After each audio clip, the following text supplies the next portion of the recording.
काही सांगत असताना नारद मुनी हिंडत हिंडत मृत्यू लोकांमध्ये आलेले असताना नारद मुनी नासा आढळून आलेले आहे. कोणी नाना प्रकारची दुःखी भोगत आहे. कोणाला बोलबाळला तर कोणाला रोगाने पेलेले आहे. खायला नाही, प्यायला बरोबर पण नाही, बरोबर राहायला जागा नाही. कोणत्या ना कोणत्या तरी काळजीमध्ये दिसलेले असताना ते विष्णूकडे गेलेले आहेत. विष्णू गोऱ्या रंगाचे दिसलेले असताना हातात चक्रवाळामध्ये दिसलेले असताना त्यांनी त्यांच्या स्तुतीला आरंभ केला असताना हे देवादिदेव मी तुमचे वर्णन करावे तेवढेच तुम्ही आम्ही तुमच्या शक्तीला असमर्थ जरी ठरवलं जरी असलं तरी तुमचे गुणगान गायले आहे. याच्यावर एकच उपाय आहे तो म्हणजे श्री सत्यनारायण.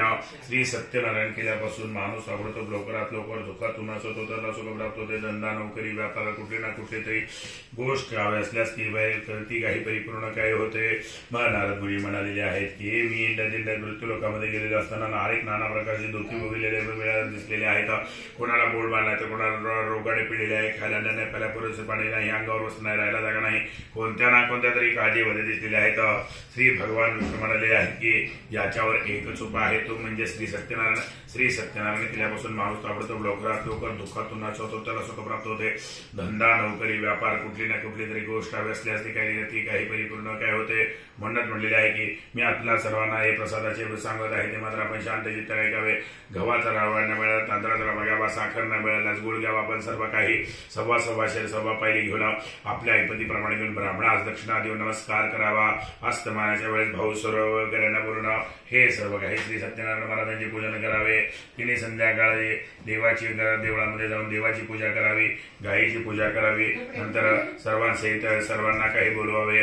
भाऊ सर्व वगैरे बोलून त्यांना सुद्धा प्रसाद द्यावा, भोजन घालावे व स्वतः सुद्धा प्रसाद घेऊन भोजन करावे. आणि दर महिन्याला दर संक्रांतीला आणि दर पौर्णिमेला हे सर्व काही श्री सत्यनारायण महाराजांचे पूजन केले असतं अगदी उत्तमच होय.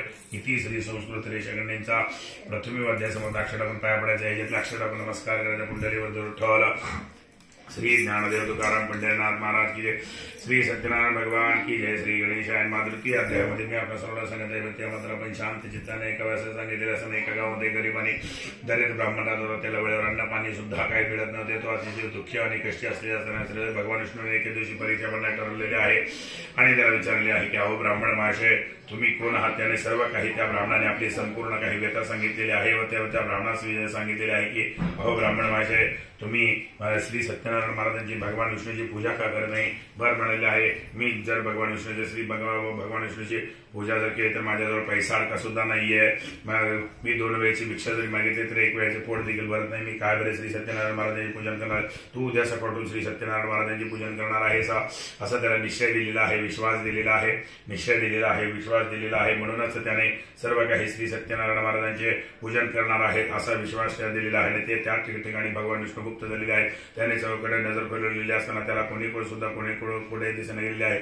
मग मात्र त्याच्या लक्षात आले की साक्षात श्री भगवान विष्णू आपल्याला भेटून गेलेले आहेत. मग मात्र त्याच्या लक्षात आलेले आहे आणि तो त्याचा संध्याकाळी नामस्मरण करत करत घरी गेलेला आहे. त्याला संध्याकाळी रात्री झोप देखील गेलेली आहे. उद्या सकाळ उठून आपण श्री सत्यनारायण महाराजांचे पूजन करणार आहे. आज तर आपल्याजवळ पैसा अडका नाहीये तेवढ्यामध्ये पाठ झालेले आहे. स्नान संध्या वगैरे आटपून तो रोजच्या प्रमाणे भिक्षेसाठी गेलेला असताना त्या दिवशी त्याला भरपूर अशी भिक्षा मिळालेली आहे.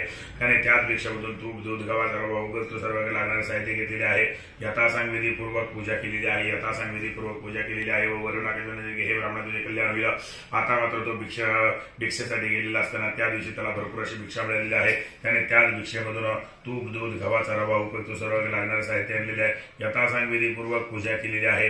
यथासांगविधीपूर्वक पूजा केलेली असताना वरून आकाशवाणी झाली की हे ब्राह्मण तुझे कल्याण होईल. आता तो दर महिन्याला दर संक्रांतीला आणि दर पौर्णिमेला तो श्री सत्यनारायण महाराजांचे पूजन करू लागलेला आहे. सर्व गुणशुडे त्याला देहांती मोक्ष मिळालेले आहे.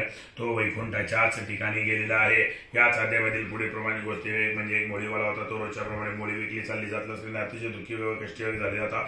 त्याला तहान लागली म्हणून एका ब्राह्मणाच्या घरी तो गेलेला असताना त्या ठिकाणी त्याला श्री सत्यनारायण महाराजांचे व्रत चाललेले दिसलेले आहे. तर त्या ठिकाणी मोठ्या नम्र भावाने थांबलेला आहे, नमस्कार वगैरे केलेला आहे.